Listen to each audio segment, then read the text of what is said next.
திமுக தவேகாவுக்கு அரசியல் ஆலோசனை வழங்கிய மாஸ்டர் மைண்ட் ஒரு தொகுதியில் கூட வெற்றி பெறாமல் மண்ணை கவ்வி படுதோல்வி.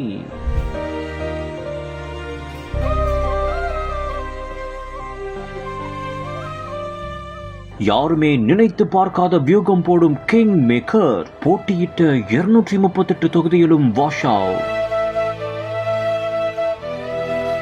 ஊருக்கே வியூகம் வகுத்த அரசியல் சாம்ராஜ்யம் தன் சொந்த கட்சியே டெபாசிட் இழந்த பரிதாபம். திமுக தவேகா உள்ளிட்ட அரசியலில் முக்கியமான கட்சிகளுக்கு ஆலோசனை வழங்கியவர்தான் பிரசாந்த் கிஷோர். இவர் பீகார் தேர்தலில் ஜன்சுரஜ் என்ற கட்சியின் பெயரில் போட்டியிட்டார். மேலும் பாஜகவுக்கு சரியான எதிர்க்கட்சியாக இருப்பார் என்றும் கருதப்பட்டது. இதையடுத்து 243 தொகுதிகளில் வேட்பாளர்களை களமிறக்கினார். ஆனால் எதிர்பாராத விதமாக 5 வேட்பாளர்கள் கடைசி நேரத்தில் விலகிவிட்டதாக கூறப்படுகிறது. MCR Pure Cotton Club, formals and casual shirts.